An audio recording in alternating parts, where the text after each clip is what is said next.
পৌষ মাসে আপনি যদি এই স্বপ্নগুলি দেখে থাকেন তাহলে মনে রাখবেন আপনি একজন সত্যিই ভাগ্যবান। নমস্কার দর্শক বন্ধুরা, প্রত্যেককে জানাই পৌরাণিক ইউটিউব চ্যানেলের পক্ষ থেকে স্বাগতম। আশা করছি আপনারা সকলেই ভালো আছেন। বন্ধুরা, এই পৌষ মাস আপনারা সকলেই জানেন যে মা লক্ষ্মীর মাস, অর্থাৎ শুভ মাস। ঠিক তেমনই এই মাসকেও কিন্তু বলা হয় অশুভ মাস, অর্থাৎ যে কারোর পৌষ মাস তো কারোর সর্বনাশ। হ্যাঁ বন্ধুরা, তাই আমি আপনাদের উদ্দেশ্যে একটি বিশেষ কথা জানাবো যে আপনি যদি এই পৌষ মাসের মধ্যে এই স্বপ্নগুলি যদি দেখে থাকেন তাহলে মনে রাখবেন নিশ্চিতভাবে আপনার ভাগ্য যেমন ফিরতে চলেছে ঠিক তেমনই আপনি একজন সৌভাগ্যের অধিকারী হতে চলেছেন। হ্যাঁ বন্ধুরা, এবং একই সঙ্গে ভগবানের আশীর্বাদে আপনার জীবনের উন্নতি নানা দিক থেকে হবে, যেমন মান সম্মান বৃদ্ধি, যেমন চাকরিতে আপনার উন্নতি বা আর্থিক ক্ষেত্রে উন্নতি যেমন হবে, ঠিক তেমনই পরিবারের সুখ শান্তি সমৃদ্ধি সব কিছুই বৃদ্ধি পাবে। তবে এই বিষয়টি যাওয়ার আগে আপনাদের কাছে কিন্তু একটি বিশেষ কথা আমি আপনাদের জানাবো। আমি আপনাদের যে স্বপ্নগুলির কথা বলবো, এই স্বপ্নগুলি যদি আপনি পৌষ মাসের মধ্যে দেখে থাকেন তবে একটি শর্ত, আপনি এই স্বপ্ন কাউকে বলবেন না। হ্যাঁ বন্ধুরা, কারণ এই স্বপ্নের যে শুভ ফল তা কিন্তু বিনষ্ট হয়ে যেতে পারে 5 কান হওয়ার কারণে। তাই অবশ্যই এই স্বপ্ন যদি দেখে থাকেন আপনি মনে মনে তা রেখে দেবেন, কখনোই কাউকে জানাবেন না। এবং বলে রাখি, স্বপ্ন হয়তো আমরা ঘুমের মধ্যে অনেক ধরনের দেখে থাকি।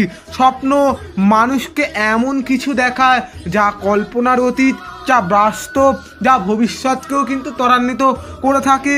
আবার কোনো কোনো স্বপ্নের কোনো মাথা মুন্ডুও নেই। হ্যাঁ বন্ধুরা, তবে ভালো মন্দ মিশিয়ে আমরা নানা ধরনের স্বপ্ন দেখে থাকি প্রতিনিয়ত। তার মধ্যে এমন কিছু স্বপ্ন রয়েছে যা আপনার কাছে সৌভাগ্যকে ফেরাতে অবশ্যই নিশ্চিতভাবে কাজ করবে। তা কোন সেই স্বপ্ন, সে সম্পর্কে বিস্তারিত জানাবো আজকের এই ভিডিওতে। ভিডিওটি সম্পূর্ণ দেখতে থাকুন, আশা করছি আপনাদের ভালো লাগবে, আমি আপনাদের উপকৃত করতে পারবো। ভিডিওটি সম্পূর্ণ দেখার পর যদি আপনাদের ভালো লেগে থাকে অবশ্যই একটি লাইক করে দেবেন, এবং আপনি যদি একজন মা লক্ষ্মীর ভক্ত হয়ে থাকেন অবশ্যই কমেন্ট করে জানাবেন জয় মা লক্ষ্মী, জয় মা লক্ষ্মী, জয় মা লক্ষ্মী। এবং অবশ্যই ভিডিওটি বন্ধুদের মাঝে শেয়ার করে দেবেন, এবং এই ধরনের ভিডিও প্রতিনিয়ত পেতে অবশ্যই চ্যানেলটিকে সাবস্ক্রাইব করে পাশে থাকা নোটিফিকেশন বেল অন করে রাখবেন। তাহলে বন্ধুরা চলুন শুরু করি আজকের এই ভিডিও। আমি আপনাদের একটি কথা জানিয়ে রাখি, আপনি যদি পৌষ মাস ব্যতীত অন্য যে কোনো বছরে অন্য যে কোনো সময়ে যদি এই স্বপ্ন দেখে থাকেন তাহলেও কিন্তু আপনি মনে রাখবেন যে আপনি কিন্তু সৌভাগ্যের অধিকারী হতে আর বেশি সময় নেই। এবং বিশেষ করে এই পৌষ মাস যেহেতু মা লক্ষ্মীর মাস, তাই অবশ্যই আপনার এই স্বপ্ন আপনার ভাগ্য ফেরাবে খুব শীঘ্রই। প্রথমেই আমি আপনাদের যে স্বপ্নটির কথা বলবো সেটি হলো, আপনি যদি কখনো স্বপ্নের মধ্যে সবুজ ধানের ক্ষেত বা সবুজ মাঠ যদি দেখতে পান, হ্যাঁ বন্ধুরা মনে রাখবেন আপনার জীবনে শুভ কিছু হতে চলেছে। হ্যাঁ বন্ধুরা, কারণ আপনারা সকলেই জানেন মা লক্ষ্মী যখন আপনার গৃহে অধিষ্ঠান করেন বা আপনার গৃহে যখন মা লক্ষ্মীর আগমন ঘটে, দেখবেন বাড়ির চারপাশ সবুজ সতেজ হয়ে ওঠে এবং সবুজে শস্য শ্যামলায় হয়ে ওঠে। তাই মনে রাখবেন মা লক্ষ্মী আপনার গৃহে আসছে, তা এমনই একটি সংকেত। এবং এই স্বপ্ন দেখা মানেই মনে রাখবেন আপনার ব্যবসা বা চাকরিতে উন্নতি হতে পারে বলে মনে করা হয়। এবং একই সঙ্গে এই স্বপ্ন দেখা মানেই মনে রাখবেন বাড়ির কোনো খুশির খবর আসতে চলেছে খুব শীঘ্রই বা ভবিষ্যতে। এবং একই সঙ্গে আপনার জন্যে খুব ভালো কিছু সংবাদ বা খুব ভালো একটা কিছু অপেক্ষা করছে, শুধুমাত্র সময়ের অপেক্ষা। সময় এলেই আপনি হয়তো তা পেয়ে যাবেন বা দেখতে পাবেন। এবং এর পাশাপাশি দ্বিতীয় যে স্বপ্নটির কথা বলবো সেটি হলো কোনো ঈশ্বরের দেখা।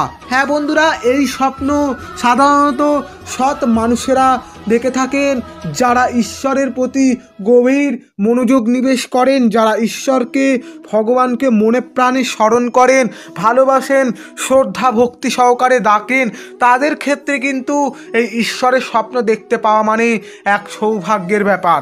হ্যাঁ বন্ধুরা, এবং মনে রাখবেন, আপনি যখন ভগবানের স্বপ্ন দেখেছেন তার মানে ভগবান আপনার জন্যে কোনো কিছুর সুসংবাদ পাঠাতে চলেতে শুধু সময়ের শুধু অপেক্ষা। তৃতীয় যে জিনিসটির কথা আমি আপনাদের জানাবো সেটি হলো, আপনি যদি আপনার মা বাবার দর্শন যদি দেখতে পান স্বপ্নে কখনো, তাহলে মনে রাখবেন আপনার জীবনে খুব তাড়াতাড়ি শুভ কিছু ঘটতে চলেছে। এবং বলে রাখি, মা বাবার আশীর্বাদ সকলেই জানেন যে যে কাজেই যাবেন সেই কাজে যদি মা বাবার আশীর্বাদ থেকে থাকে, আপনাকে কোনো কিছুতে পরাস্ত করতে পারে না, আপনি সফলতার নিশ্চিত জয়গান করবেন। এরপর আমি আপনাদের যে স্বপ্নটির কথা বলবো এটি হয়তো কম বেশি অনেকেই দেখে থাকেন, আর সেটি হলো তীর্থস্থান দেখা। হ্যাঁ বন্ধুরা, তীর্থস্থান মনে করা হয় আপনি দেবদেবীদের যে তীর্থস্থান রয়েছে, অর্থাৎ আপনি ভগবানের জায়গা আপনি স্বপ্নে দেখছেন, অর্থাৎ আপনি যে সকল মনস্কামনা মনোবাসনা আপনার ভগবানের কাছে রয়েছে, মনের ইচ্ছা আপনি ভগবানকে জানিয়েছেন, সেই মনের ইচ্ছা কিন্তু খুব তাড়াতাড়ি পূরণ হতে চলেছে এবং তা পূরণ করবেন স্বয়ং ভগবান। তাই নিশ্চিন্তে আপনি থাকুন, কারণ আপনি একজন সৌভাগ্যবান হতে চলেছেন এই স্বপ্ন পূরণের মাধ্যমে।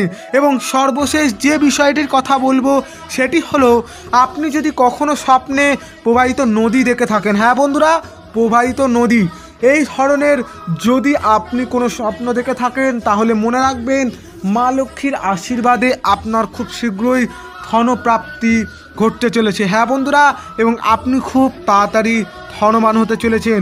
এবং অবশ্যই আমি আপনাদের যে বিষয়গুলি অর্থাৎ যে স্বপ্নগুলির কথা জানালাম, যথাসাধ্য চেষ্টা করবেন কাউকে না বলার। হ্যাঁ বন্ধুরা, নিজের মধ্যে রাখবেন। তবে আপনি যদি আপনার মা বা বাবা বা নিজের খুব কাছের মানুষকে যদি বলে থাকেন তাহলে কোনো অসুবিধা নেই, বলতেই পারেন, কারণ আপনি তাদেরকে বলছেন, এতে কোনো হয়তো অসুবিধা হবে না। তবে চেষ্টা করবেন যতটা পারা যায় নিজের মধ্যে রাখা। হ্যাঁ বন্ধুরা, মা বাবা আমাদের নিজেদেরই একটি সম্পদ, আপনি তাদেরকে বলতেই পারেন, বা নিজের যদি কোনো খুব কাছের মানুষ থাকে তাদেরকেই বলতে পারেন, এর বেশি আপনি কাউকে বলবেন না। আর যদি আপনি নিজের মধ্যে সবটুকু রাখতে পারেন তাহলে খুবই ভালো, এবং আপনার ভাগ্য নিশ্চিতভাবে ফিরবে খুব তাড়াতাড়ি। বন্ধুরা, এই ছিল আজকের এই ভিডিওটি ভালো লাগলে অবশ্যই একটি লাইক করে দেবেন, বন্ধুদের মাঝে শেয়ার করে দেবেন, এবং এই চ্যানেলে প্রতিনিয়ত হিন্দু সনাতন ধর্মের বিভিন্ন ভিডিও পেতে অবশ্যই চ্যানেলটিকে সাবস্ক্রাইব করে পাশে থাকা নোটিফিকেশান বেল অন করে রাখবেন। আজকের মতো ভিডিওটি এখানেই শেষ করছি। ভালো থাকবেন, সুস্থ থাকবেন এবং সকলকে ভালো রাখবেন। নমস্কার।